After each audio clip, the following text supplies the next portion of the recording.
Howdy, all. I'm Adam the Renaissance Nerd.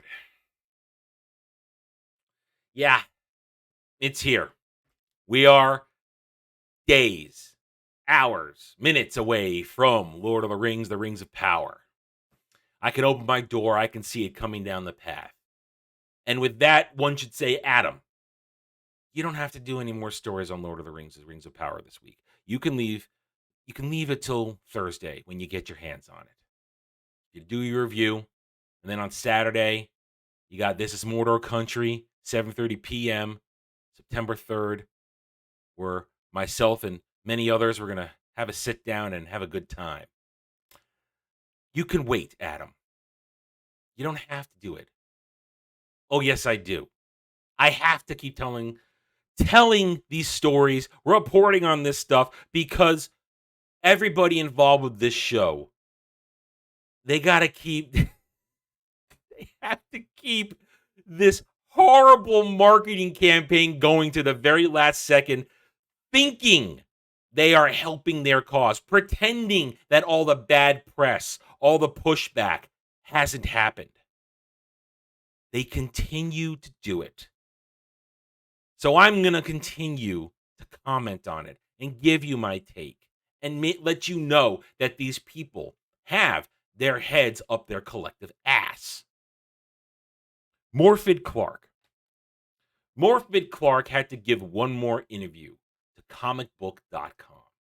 Had to give one more just so she can prove that she has no idea what she's talking about, and in my opinion is a liar. And I'm not going to show any leniency, no quarter given to Morfydd Clark, because she has already declared war on the fans by telling them to F off, to get off the internet. She's not a good person by my perspective. Therefore, I'm going to treat her as an asshole and an insufferable bitch. Lord of the Ring of Power, depiction of Galadriel, surprise star Morfydd Clark. Oh, you don't say. You don't say. Morfydd Clark takes the lead in Prime Video's Lord of the Ring of Power as Galadriel, a character that should be familiar to Lord of the Rings fans. However, fans may be surprised by this younger Galadriel compared to her older self as seen in J.R.R. Tolkien's original Middle-earth saga. Let's stop on that for a second.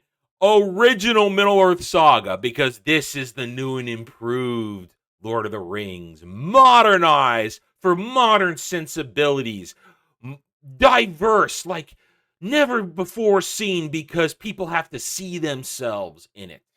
Because Lenny Henry could never see himself in anything, because he's black and you can only relate to things if you're the same color or gender or sexuality.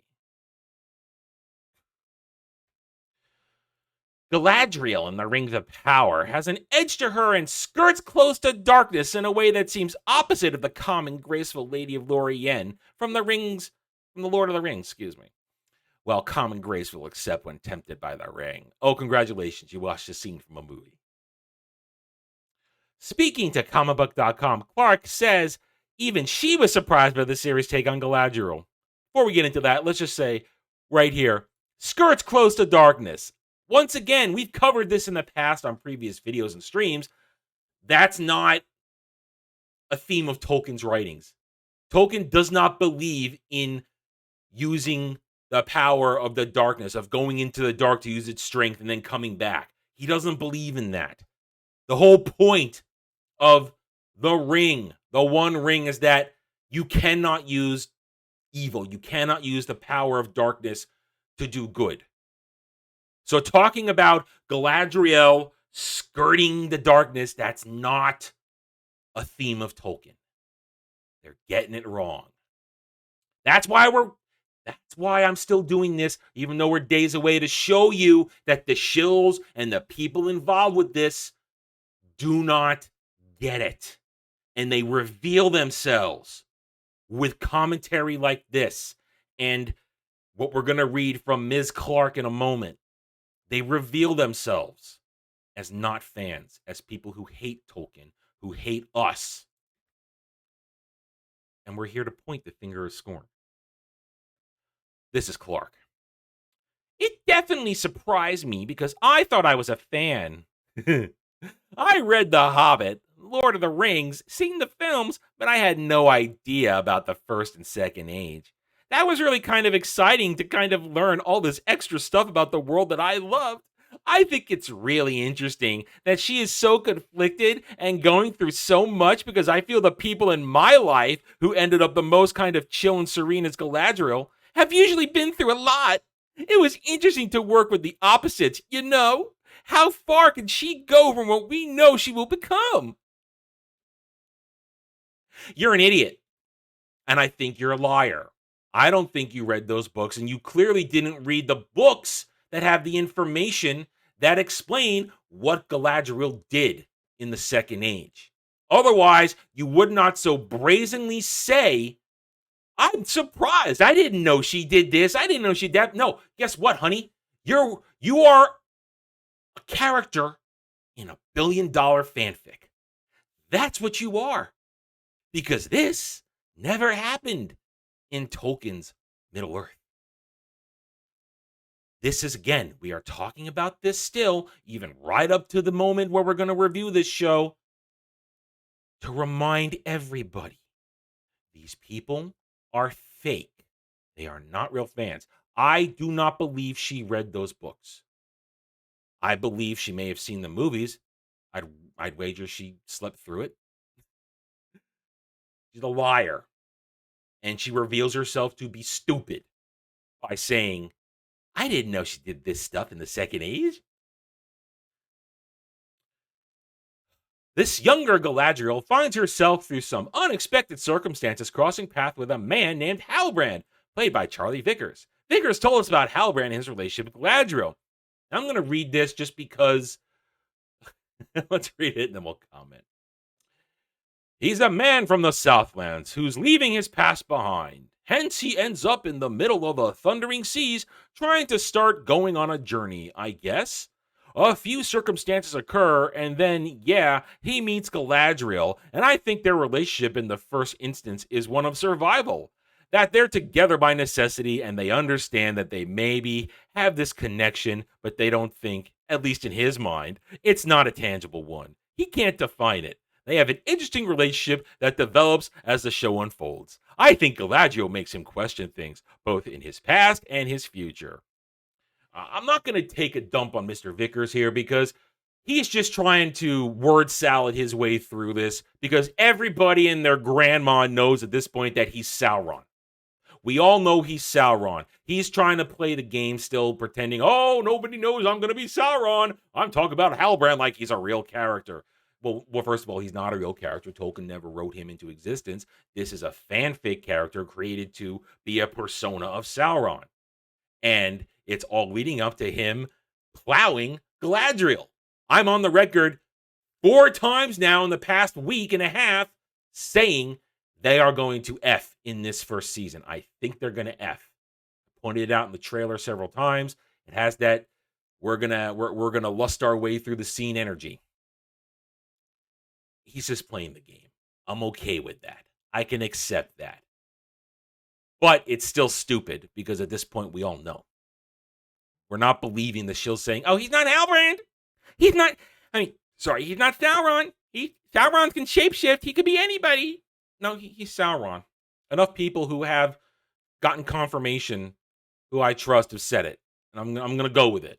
If I'm wrong, I'm wrong, and I'll admit it, but I'm going to stay with it. I'm not going to change tracks this late in the game. This is the best part, though, right here. Once again, we're back to Clark, and she's going to completely finish the reveal. Due in part to this association with Halbrand, Galadriel soon finds herself to be elf, caught up in affairs of men, to be elf. Oh, goodness. Learn to edit, you morons. Caught up in the affairs of men. That's not a place she's necessarily comfortable being. Back to Clark.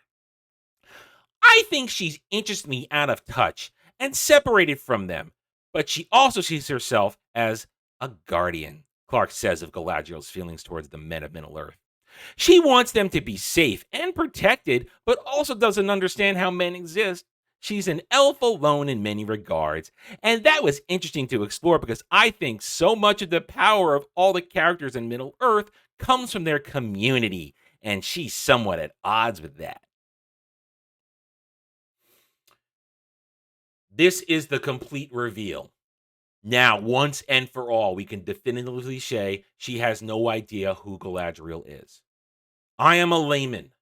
I am a casual fan. I do not have the depth of knowledge that others do when it comes to Tolkien and Lord of the Rings. But I have surrounded myself in the previous weeks now with people who do have that lore, and they have educated me or done their best to. Sometimes they say I listen and don't hear. It gets through. But they're here, and they're here. They have told me enough. They've explained to me on multiple occasions. Galadriel is married. She's alone. She's alone. No, she's not alone. She has a husband. His name is Celeborn. Oh, wait. They killed him off in this. But wait a minute. How can she be alone? They had a daughter. Oh, wait. No mention of her so far. Oh, she finds herself involved in the world of men. Wait, no. She never went to Numenor in the Second Age. She was a ruler. She ruled elves. She had nothing to do with the world of men. Yet here we go, Clark happily pronouncing how it's great. How she sees herself as a guardian of men. You're a liar. You do not know who Galadriel is. Even I know more about Galadriel than you do at this point. This show is going to be a disaster. It is not Tolkien's Lord of the Rings. This proves it yet again. They don't care. They don't like you. They don't like me. They don't like Tolkien. They only care about stooping in their agenda to this dreck. And that's what it's going to be. Filled with agenda. One giant fanfic that is filled with their particular message. And they're going to push back when we complain. But you know what? I don't give two silly shits. I'm going to be completely truthful and honest with what I see in my reviews, as will everybody else. And then when we sit down on the panel on Saturdays, we're all going to be honest. Because we're not afraid to be honest.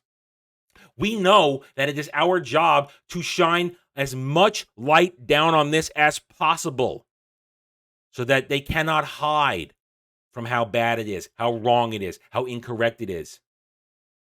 And the normies, they'll see it and they're going to be going, oh, this isn't the Lord of the Rings I know. These aren't like the movies. These aren't like the books that I've read for years, or at least read once.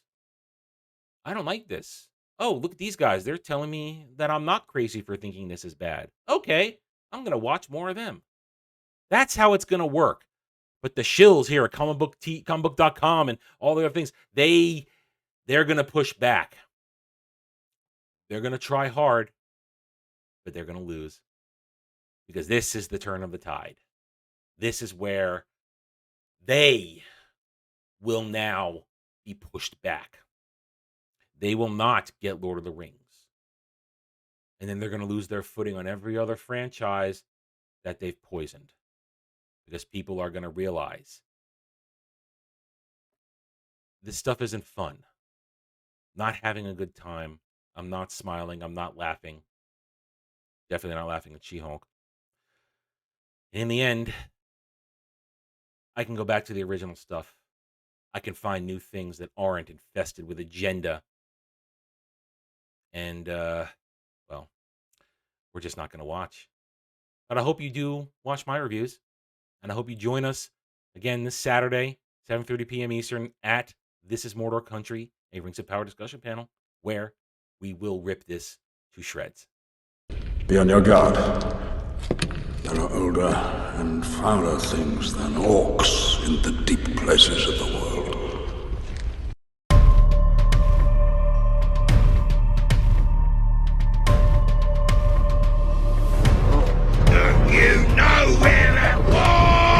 From the beginning, we knew she couldn't do this alone. Every good quest needs a fellowship. You have not seen what I've seen. I have seen my share. You have not seen what I have seen.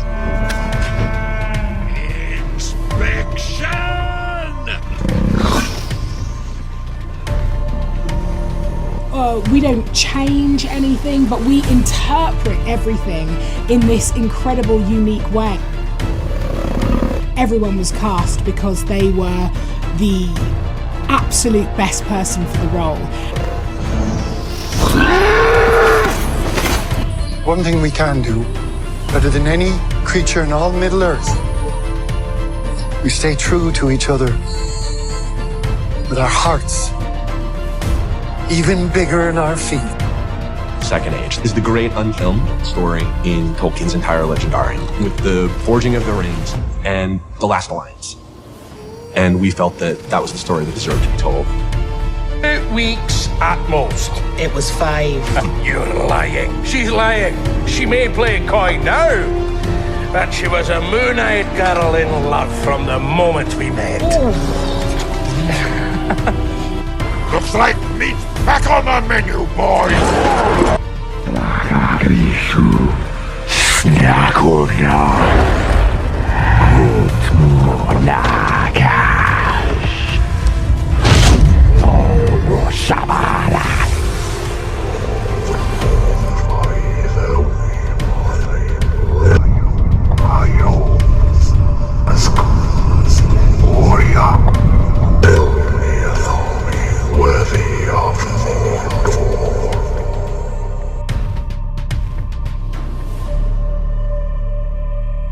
One does not simply walk into Mordor. Thanks for watching, everybody. If you want to get in touch with me, you can reach out to me at therentnerd@gmail.com. That email's for channel business only, so I check it on a daily basis. Also, you can find me at the Geeks and Gamers forums under @ROAS, and you can find me at Rumble and Odyssey, The Renaissance Nerd. Thank you again. See you next time.